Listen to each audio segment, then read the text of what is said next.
Thưa các anh chị, thì đối với chương trình EB5 về thông tin của luật sư cũng như là về những thông tin mà Emika đã mang đến thì chắc chắn là chúng ta không thể nào mà không nhắc đến dự án.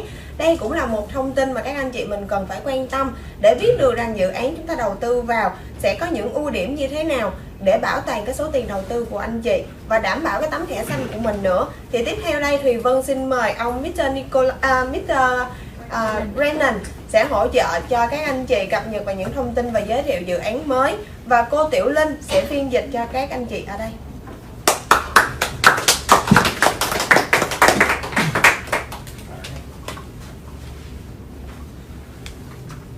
All right. Hi, I am Brennan Sim. I'm the Senior Vice President of EB5 United, and I'm here today to talk to you about our most recent offering, the Montage Hotel and Residences, located in the beautiful Big Sky, Montana. Xin chào tất cả các anh chị nhà đầu tư có mặt trong buổi hội thảo Emika ngày hôm nay. Xin tự giới thiệu, tôi là Brennan Sim, tôi là phó chủ tịch cấp cao đến từ EB5 United. Và ngày hôm nay rất là vui vì tôi được giới thiệu đến quý anh chị một cái dự án chúng tôi vừa đến giới thiệu đến các anh chị một cái dự án rất là đẹp, khách sạn Montage vào khu nhà ở rất là cao cấp ở tại thành phố Big Sky. Alright, here's a quick video teaser. Bây giờ thì chúng ta sẽ cùng xem một đoạn video ngắn ha.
All right, so a little bit about this project.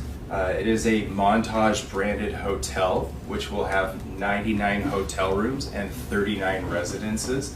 And one of the great things about this project is it already has exemplar approval and 2 I-526 approvals. Và bây giờ thì một chút đôi nét thông tin về dự án khách sạn Montage.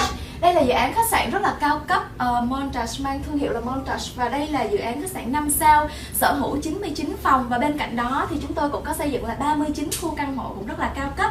Đối với dự án này thì chúng tôi đã có được cái sự chấp thuận trước từ phía Sở Di trú, và những anh chị mà đầu tư vào dự án trước đây thì cũng đã có được những người đã có chấp thuận từ phía Sở Di trú. The building will include indoor and outdoor pools, a bowling alley, event space, as well. It lies adjacent to a golf course, and it's located at the largest ski resort in North America. Đây là một khách sạn rất là đặc biệt bởi vì họ có khu vực hồ bơi bên trong và lẫn bên ngoài khách sạn. Bên cạnh đó thì cũng có được cái chỗ chơi bowling, hoặc là anh chị có thể có được những cái sân trượt tuyết rất là đẹp. Và khách sạn này nằm ở trong cái khu resort rất là nổi tiếng ở tại Mỹ, chuyên dành cho các nhà mà chuyên trượt tuyết và chơi golf. And another great positive is we've already sold 48% of the residences. We've sold 19 to date for $141 million. 39 căn hộ chung cư kèm theo như thế này thì chúng tôi hiện tại thì đã bán được khoảng hơn 48 cái căn ở trong đây rồi, và đó là một cái phần rất là tốt ở trong dự án. Alright. This is to show you a map of the majority of the major ski resorts in America and how many visitors they have for each area, or how many hotel rooms they have per visitor. So In these areas, you have about 201 visitors per hotel room, 306, 525. We have 786 visitors per hotel room in Big Sky, Montana. Đây là một cái bản đồ, đây là một cái bản đồ thống kê về những cái khu resort lớn dành cho những cái nhà trượt tuyết ở trên nước Mỹ. Thì anh chị cũng có thể thấy là số khách bình quân cho mỗi phòng trên một năm đó anh chị. Thì đây là có những cái con số rất là cụ thể. Ví dụ ở khu vực này là 306 khách, ở khu vực này là 525 khách và đối với khu vực này là 201 khách. Riêng đối với thành phố Big Sky thì chúng ta sẽ có là 786 khách dành cho ở trong mỗi một phòng một năm. And in this area, there's only been one hotel built in the last 15 years, despite a large amount of real estate growth. So there's a massive need for hotels and resorts.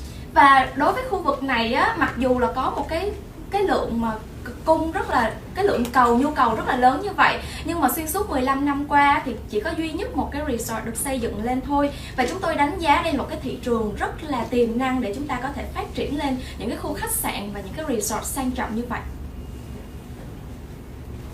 To give you an idea of the Montage brand, there are 6 locations right now in the US and Mexico, and they are also building one in Sonoma, which is wine country in California, and here in Big Sky. Và ở Montage thì hiện tại chúng tôi có sở hữu là 6 cái resort ở tại Mỹ và bên cạnh đó thì cũng có thành phố là Mexico, và chúng tôi có những cái dự án rất là lớn và Big Sky là một trong những cái dự án như vậy. And these are very prestigious hotels. They're similar to a Four Seasons, but more luxurious. So the most recent sale of a Montage was for $2 million per room in Beverly Hills, California, which is the highest per room sale in all of 2019 in America and the highest per room sale in the history of California. Và anh chị biết không, đây là một cái khách sạn được mang thương hiệu Montage rất là luxury, rất là cao cấp. Nó có thể so sánh với lại Four Seasons nhưng mà thậm chí nó còn là cao cấp hơn Four Seasons nữa. Và ở thời điểm là năm 2019 thì mỗi một phòng ở tại Montage Beverly Hills thì được bán với giá là 2 triệu đô một căn. Và đây có thể nói là đạt cái đỉnh điểm giá của một cái khu mà khách sạn chúng tôi bán được cái giá phòng cao nhất ở tại Hoa Kỳ vào năm 2019. And that sale actually broke the previous record, which was held at 1.4 million per room for the Montage in Laguna Beach, California. Và đối với lại dự án Montage ở bãi biển California thì chúng tôi cũng bán với mức giá cũng khá là cao, khoảng 1 triệu 45 đô la Mỹ một phòng. One great thing about this project is its rural TEA designation. So as Nikolai stated, most of the projects in the past EB5 rules, they have now lost TEA designation because of the changes in how you calculate where a targeted employment area is. With Montage, we don't have to worry about that because we're in an area that's not in a metropolitan statistical area and it's under 20,000 population. So we automatically qualify as a targeted employment area. Và như là luật sư Nikolai vừa rồi có chia sẻ với quý anh chị là ngay từ ngày 21 tháng 11 năm ngoái thì có những cái dự luật ảnh hưởng đến lại cái xét duyệt của vùng TA là vùng tạo công ăn việc làm mục tiêu. Rất là nhiều những cái dự án đã bị ảnh hưởng bởi cái dự luật này và họ đã không còn nằm ở trong cái vùng TA là vùng tạo công ăn việc làm mục tiêu nữa. Nhưng đối với dự án này của chúng tôi thì các anh chị có thể hoàn toàn là yên tâm bởi vì chúng tôi đã được Sở Di trú chấp thuận là chúng tôi nằm trong vùng TA, đáp ứng về cái số lượng dân số ở đây, đáp ứng về cái số lượng là dự án này nằm ở trong cái khu vực nông thôn và cần phải tạo ra được cái công ăn việc làm cho người dân Mỹ. A few other highlights about this project. It is a 5+1+1 loan term, and the loan term just began January 31st of 2020. And the developer has to accept all of the money into the project, so no EB5 investors' money can be denied. Và một số cái điều mà anh chị cần phải lưu ý khi mà chúng ta đầu tư vào trong dự án này thì đây là một cái hình thức mà anh chị sẽ ký một hợp đồng vay với bên dự án và cái thời hạn chúng ta có cái khoản vay sẽ là 5 năm và cái khoản vay 5 năm này chúng ta sẽ được gia hạn mỗi một năm, sau đó thì mỗi một năm một để duy trì cái tình trạng thẻ xanh cho anh chị và có hiệu lực vốn vay EB5 là phải trước ngày 31 tháng 1 năm 2020. We also have a completion guarantee signed by the developer as well as an I-526 guarantee to return your funds if you have a denial of an I-526. Tất cả những cái số tiền vốn mà anh chị góp vào ở trong dự án đối với hình thức là chương trình EB5 thì sẽ đưa được trực tiếp vào trong dự án. Và dự án sẽ đưa ra cho anh chị hai cái đảm bảo. Đảm bảo đầu tiên là đảm bảo từ chối cho đơn I-526 và đảm bảo thứ hai là đảm bảo hoàn tất cái dự án này. So a great highlight for this project is the capital stack. And a big portion of that is 50% of the money for the project is coming in as equity from the developer, which is subordinate to the EB5. And they've already put in $115 million of the $208 million of equity. Và anh chị biết không, đối với lại điểm mạnh của dự án này thì có lẽ là tôi phải kể đến cái cơ cấu nguồn vốn. Bởi vì 50% cái tổng ngân sách đầu tư thì sẽ thuộc về cái phần đầu tư của chủ sở hữu. Đó chính là Cross Harbor, thì 50% vốn góp của họ là 208,2 triệu đô. Nhưng mà tính tới thời điểm hiện tại thì cái dòng tiền đưa vào trong dự án đã là 150 triệu. So the total project cost is $416 million. The senior bank loan from the First Republic Bank is $145 million. The developer Cross Harbor closed on that at the beginning of January. We're raising $63.5 million of EB5, of which we've already raised $26 million. And then the developer equity is third position at $208. 50% tổng cái số ngân sách đầu tư là 208,2 triệu đô là từ phía chủ đầu tư là Cross Harbor. Bên cạnh đó thì 50% còn lại chúng tôi sẽ vay từ các khoản vay cao cấp từ các ngân hàng, đó chính là 145 triệu, và chúng tôi đã hoàn tất những cái thủ tục để chúng tôi có thể giải ngân cái khoản vay này. Bên cạnh đó thì là nợ ưu tiên từ phía các anh chị đầu tư cho chương trình EB5 là 63,5 triệu, là chiếm khoảng 15%. Right, a little about the exit strategy. So what this represents here in red is the pre-sold residences. So we've already sold 19 residences for $141 million, and that money has to be used to first repay that senior loan. Cái khu căn hộ mà cao cấp đó chúng tôi sẽ sử dụng để bán cái khu căn hộ đó đi. Thì như là anh chị cũng đã biết cái thứ tự mà trả cái khoản vay đó, thì ban đầu là chúng tôi sẽ ưu tiên nhất là cái khoản vay cao cấp từ phía các ngân hàng. Alright. So once we make one more residence sale, we'll have the senior loan covered. And when the project is completed, the senior loan will be paid off, and the EB5 loan then will move into first position on the hotel. And the hotel and any unsold residences will be collateral for the EB5. Và đến tới thời điểm hiện tại thì chúng tôi đã bán khoảng 48 cái khu căn hộ đó, và chỉ cần một căn hộ nữa thôi thì chúng tôi sẽ hoàn tất cái khoản cần phải trả lại cho ngân hàng. Và tiếp theo đó thì chúng tôi sẽ ưu tiên trả lại các khoản nợ vay từ phía các nhà đầu tư EB5. As far as job creation, as Nikolai stated earlier, we've already created all the jobs necessary for all the EB5 investors. We need 930 jobs for the 93 investors, and we've already created almost 1,500 jobs. Và như anh chị cũng đã biết thì luật sư Nikolai có nói là đối với chương trình này thì mỗi một suất đầu tư như vậy anh chị cần phải tạo ra ít nhất là 10 công ăn việc làm.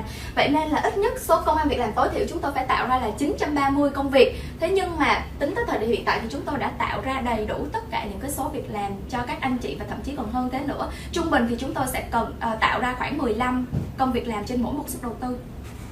So when investing into Montage, when you're looking at your immigration risks, we already have the exemplar and I-526 approval, so and we have all the jobs created. So from the I-526 standpoint and the I-829 standpoint, your main concern is just making sure that you source your own funds properly with the attorney.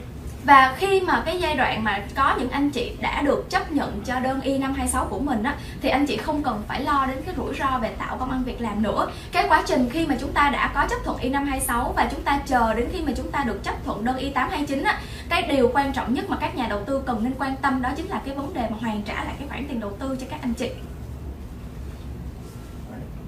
Here are a few renderings of this project. You can see the outdoor pools, indoor pools, bowling alley. This is also a website that you can visit, www.montageresidencesbigsky.com, and there you will see an outlay of all of the residences, and you can see the floor plans of all of the residences that are being sold. Bây giờ thì ở trên đây là tôi muốn đưa đến những cái hình ảnh và trang web của khách sạn Montage. Ví dụ như anh chị có thể thấy là ở đây là có hồ bơi ở bên ngoài trời hay bên trong khách sạn. Rồi bên cạnh đó chúng tôi có chỗ để chơi bowling hoặc là trượt tuyết. Bên cạnh đó thì anh chị cũng có thể tham khảo cái đây là cái đường link của trang web của chúng tôi là www.montageresidentbigsky.com. Thì những anh chị nào mà truy cập vào trong trang web này á, có thể nhìn thấy tất cả những cái dự án trước đây của chúng tôi đã xây dựng và kêu gọi những cái khoản vốn từ các nhà đầu tư EP5. Here's a few more renderings. And to give you a little bit of background on my company, EB5 United. So since 2011, our principals have raised more than $500 million through the EB5 program.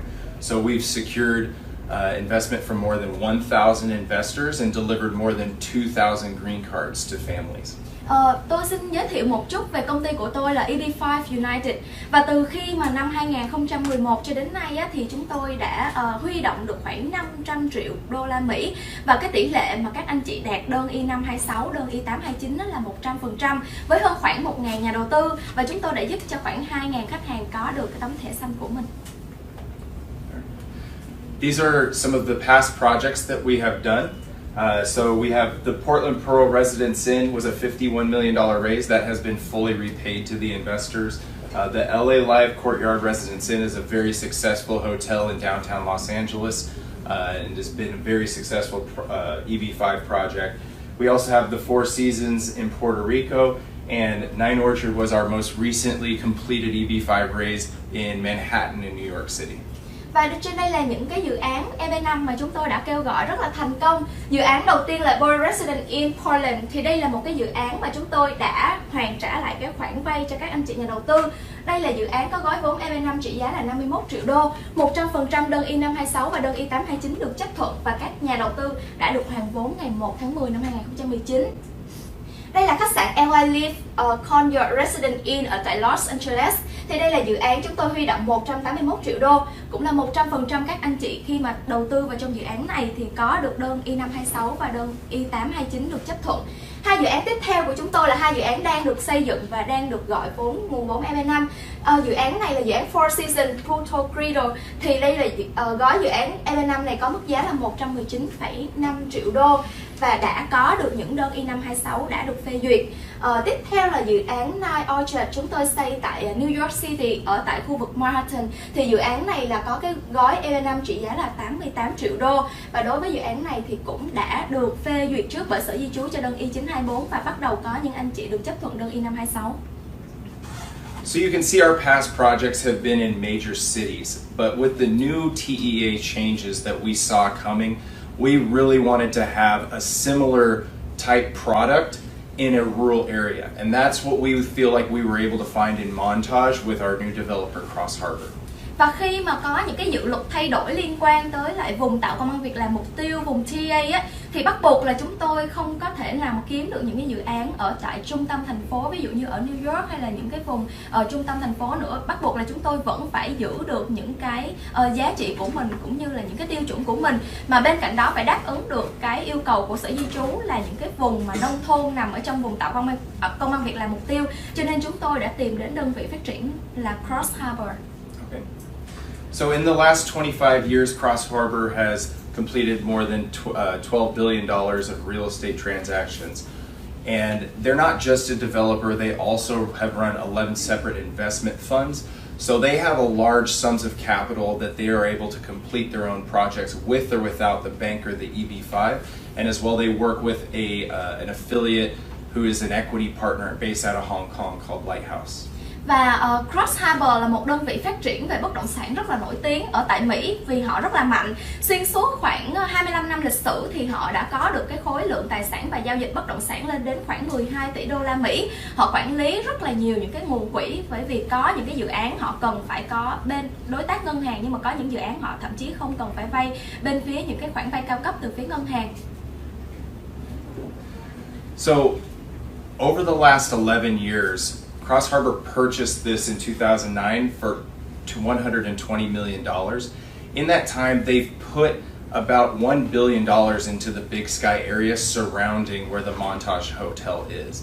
And just in the Big Sky area, they've sold over $3.13 billion of real estate. Xuyên suốt 11 năm qua thì Cross Harbor đã mua rất là nhiều những cái mảnh đất cũng như là những cái tài sản ở tại cái khu vực là Big Sky này, và họ sở hữu khoảng 80%, và họ đã bỏ ra $1 tỷ để mua những cái khu đất này, cũng như là họ cải tiến khu đất, và cuối cùng thì họ bán cái khu đất Big Sky này thậm chí có cái giá là khoảng hơn $3 tỷ.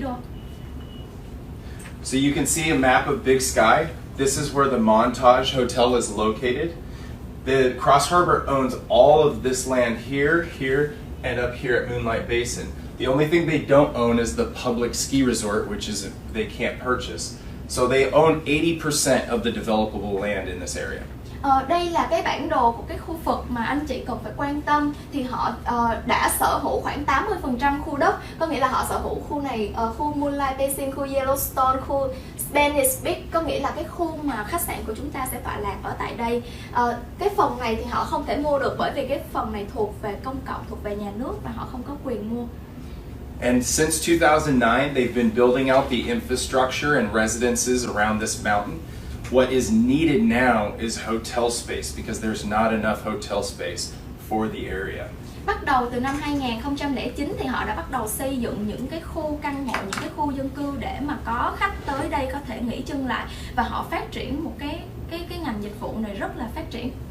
And the very attractive thing about the Montage residences is it's the only place outside of Yellowstone Club that you can buy a home and join the Yellowstone Club, which I will talk about in a minute. Và đặc biệt là khách sạn của chúng ta sẽ nằm tại khu vực là Spanish Beach, là đối diện với lại cái khu câu lạc bộ Yellowstone, thì anh chị có thể tham gia được ở trong cái câu lạc bộ này. Okay.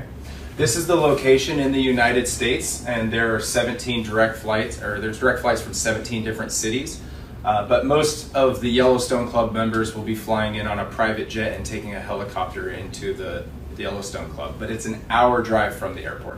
Đây là bản đồ của những cái chuyến bay thẳng đến thành phố của chúng ta, thành phố Big Sky. Có thể là 17 thành phố ở tại Mỹ thì có chuyến bay thẳng đến đây. Nhưng mà những người mà đến đây để chơi golf, hoặc là những người nằm trong những cái khu căn hộ này, thông thường thì họ sẽ có phi cơ riêng, bởi vì họ là những người rất là đặc biệt. Okay. So a little about the Yellowstone Club. This is arguably the most prestigious club in the world. So to join this club, you have to purchase a home in the Yellowstone Club area where the average prices are more than $7 million. You have to pay a $400,000 initiation fee, and about $44,000 is the base dues for the year. It's usually a lot more than that. Câu lạc bộ Yellowstone Club là một cái câu lạc bộ có thể nói khá là đặc biệt và danh giá bậc nhất ở trên thế giới. Bởi vì nếu mà anh chị muốn tham gia câu lạc bộ này thì thứ nhất anh chị cần phải có một cái tài sản ở tại đây, trị giá trung bình là phải trên $7 triệu. Ban đầu chúng ta có một cái khoản tiền mở khởi điểm là khoảng $400.000, và phí thường niên để mà chúng ta có thể duy trì làm member của câu lạc bộ này là $44.000 một năm. And this is a private ski and golf club. Members come here about 6 weeks a year on vacation.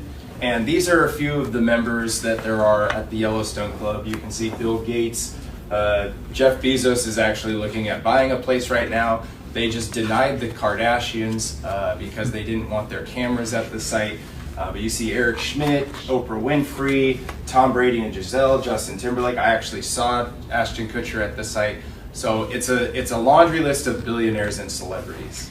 Đối với lại hiện tại thì những cái thành viên của câu lạc bộ này chủ yếu là những người nổi tiếng, những celebrities hoặc là những tỷ phú ở trên thế giới. Như anh chị có thể thấy ở đây là Bill Gates hoặc là Mark Zuckerberg là những cái thành viên ở đây rất là nổi trội.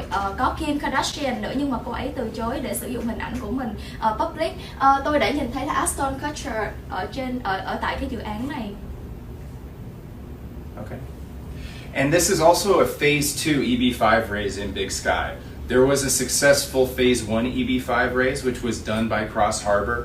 They raised $24.5 million, and they built these beautiful residences here. They sold all 48 residences for over $400 million, and they're repaying the investors on time. Montage là giai đoạn 2 của dự án phát triển EB5, giai đoạn với EB5 United và Cross Harbor. Giai đoạn 1 thì chúng tôi đã huy động là 24,5 triệu đô nguồn vốn EP5 cho câu lạc bộ Yellowstone, và số tiền đầu tư EP5 của giai đoạn 1 sẽ được hoàn trả thành công và đúng hạn cho các nhà đầu tư EP5. Giai đoạn 1 thu về là 400 triệu đô từ cái việc là chúng tôi đã bán 48 căn hộ trên tổng số 48 căn đã được bán. Giai đoạn 1 có chấp thuận trước và cũng đã có những anh chị được chấp thuận cho đơn I-526. This is just a quick clip of what it looks like at the Yellowstone Club here in the winter time. You can see there's homes lining the ski resorts. You can walk out of the home and just ski right down to the base of the mountain. Anh chị có thể thấy đây là một cái video ngắn về những người mà đi trượt tuyết ở tại đây. Thì con đường này trải đầy tuyết rất là đẹp. Anh chị có thể thấy là họ đi từ nhà của họ mang cái đồ trượt tuyết ra đường và sẵn sàng có thể tham gia cái thú vui của mình rất là vui.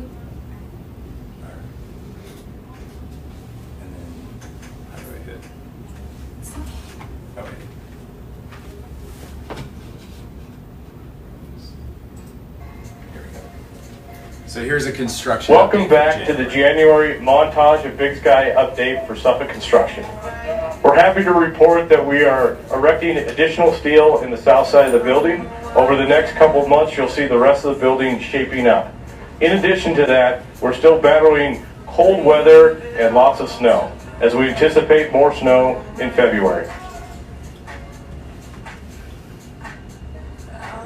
One of the many highlights this month is the excavation of the ballroom. As you can see behind me, DLM is excavating the ballroom in preparation for the grade beams.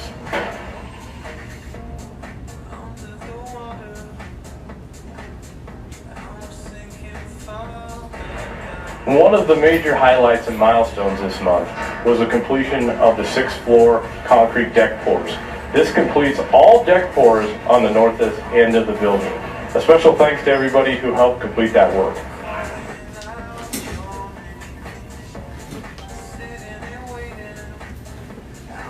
Two new trade partners started on the job site this month. Megabee, who's completing the fascia seen behind me, and Rooftop Solutions, who's working on the roofing on the north end of the building.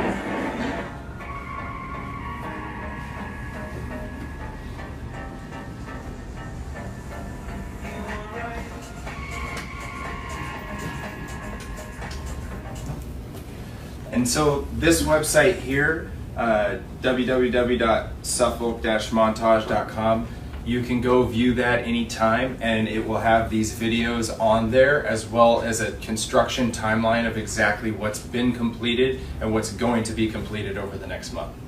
Đây là một cái trang web mà anh chị có thể truy cập bất cứ lúc nào để chúng ta có thể thấy được cái dự án mà mình đầu tư theo từng cái tiến độ của dự án, và anh chị có thể thấy là chúng tôi hầu như là follow cái dự án này rất là đúng tiến độ. In closing, a few of our partners, we work with NES Financial, who's a fund administrator. They have to sign off for us to move your money from our escrow accounts to the developer. It's protection for you as an investor. Và đây là những bên đối tác của chúng tôi, những cái công ty rất là chuyên nghiệp độc lập, là bên thứ ba sẽ quản lý dự án cũng như là nguồn tiền cho quý anh chị. Đầu tiên là NES Financial là nhà quản lý quỹ, tài khoản ký quỹ, cung cấp giám sát độc lập. Bên thứ ba sẽ là đơn vị mà giám sát cái nguồn tiền trước khi mà chúng tôi chuyển từ tài khoản escrow sang tài khoản của dự án. And then Clasco, Saul Ewing, and Jeff Carr, those are the attorneys and the business plan and economists who did all of the documents which already have exemplar approval on the project, and they're all very well known in the EB5 industry.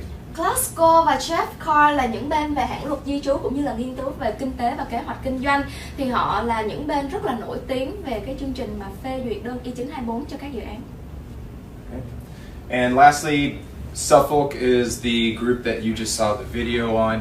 They are the ones at the site doing the construction, and they are a very well-known developer in the United States, if you'd like to look them up. Suffolk là nhà thầu xây dựng, như anh chị cũng có thể thấy ở trong video vừa rồi, thì đây là một nhà thầu rất là nổi tiếng ở tại Mỹ. Okay. So in closing, a few of the highlights. We already have I-526 and exemplar approval. We have all the jobs created for all the investors. We're working with a high net worth developer who has the capital to finish this project with or without the EB5. All of the funding is in place with or without the EB5. and that's how we like to work. We also have 50% equity subordinate to the EB5. These are some of the main points that can make you feel safe from an immigration standpoint and from an investment standpoint. Và để tóm tắt lại những cái ý chính của dự án này thì tôi muốn đưa ra một số những cái thông tin cụ thể hơn cho quý anh chị. Đầu tiên là đối với dự án này chúng ta có thể hoàn toàn yên tâm bởi vì chúng ta đã có trước được đơn chấp thuận cho đơn I-924 cũng như là các nhà đầu tư trước đây đã có sự thành công cho chấp thuận đơn I-526 của mình. Và tiếp theo nữa là giai đoạn 2 của giai đoạn 1 của dự án này thì đã thành công và kêu gọi rất là thành công cho những các nhà đầu tư trước đây. Bên cạnh đó thì 50% cái cơ cấu nguồn vốn 50% thì đã là thuộc về cái quyền sở hữu của bên chủ đầu tư, có nghĩa là anh chị không cần phải quan tâm về cái phần mà hoàn thành dự án nữa bởi vì chủ đầu tư Cross Harbor là một đơn vị rất là mạnh và họ sẵn sàng sẽ xây dựng nên cái dự án này, hoàn tất dự án này kể cả khi mà chúng tôi không huy động đủ cái nguồn vốn từ các nhà đầu tư EB5. Bên cạnh đó nữa thì có được những cái đảm bảo cho các anh chị rất là yên tâm cho đơn đảm bảo hoàn vốn nếu như trong trường hợp đơn I-526 của quý anh chị bị từ chối và đảm bảo là hoàn tất được dự án và chủ đầu tư có được cái giá trị tài sản ròng rất là cao bởi vì họ rất là uy tín trong nhiều năm giới thiệu những cái dự án đến cho các anh chị. Okay. Alright, well thank you very much. Cảm ơn các anh chị đã lắng nghe phần trình bày của tôi.